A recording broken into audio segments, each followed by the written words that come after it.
আল্লাহ পাক রব্বুল আলামিন বলেন, আউযু বিল্লাহি মিনাশ শাইতানির রাজীম।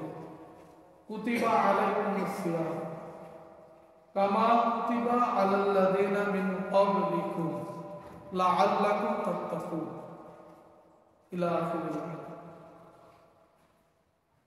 মোহতারাম হাজিরিন, আল্লাহ পাক রব্বুল আলামিন বলেন, কুতিবা আলাইকুমুস সিয়াম, আমি আল্লাহ পাক রব্বুল আলামিন তোমাদের উপর রমজান মাসের রোজাকে লিখে দিলাম।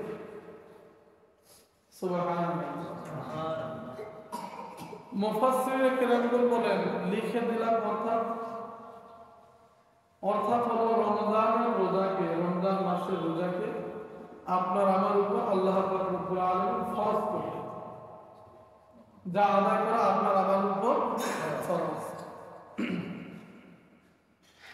প্রত্যেক বালেগ পুরুষ এবং নারী, প্রাপ্তবয়স্ক, সুস্থ সবল, মুসাফিরের হালতে অথবা মুকিম, মুসাফিরের জন্য কিছুটা সুযোগ আছে।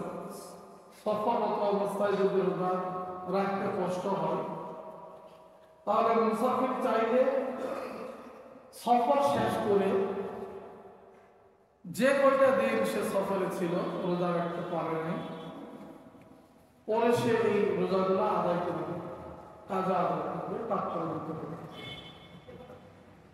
অন্যথায় প্রত্যেক মুসলমান নর নারীর উপরে, প্রাপ্তবয়স্ক, সুস্থ, মুকিম, প্রত্যেকের উপরে এই রমজান মাসের রোজা একটি মাস আল্লাহ পাক রব্বুল আলামিন ফরজ করেছেন। আল্লাহ পাক রব্বুল আলামিন বলেন যে আমি তো তোমাদের উপরে রমজানের রোজাকে ফরজ করলাম, তোমরা এটা যেন মনে করো না যে কেবল তোমাদের উপরেই আমি এটা। এজন্য আল্লাহ পাক রব্বুল আলামিন আয়াতে কারিমাতে বলেন যে কুতিবা আলাইকুমুস সিয়াম কামা কুতিবা আলাল্লাযিনা মিন ক্বাবলিকুম, যেই ভাবে আমি আল্লাহ তাআলা পূর্ববর্তী উম্মতদের উপরেও রোজাকে ফরজ করেছিলাম, এটা শুধু তোমাদের উপরে না, তোমাদের পূর্ববর্তী যে সকল মুমিন মুসলমান ছিল তাদের উপরেও রোজা কি ছিল? ফরজ ছিল। কামা কুতিবা আলাল্লাযিনা মিন ক্বাবলিকুম, আমি তোমাদের পূর্বে যারা আসছে দুনিয়াতে তাদের উপরেও রোজাকে কি করেছিলাম? ফরজ করেছিলাম। হাজির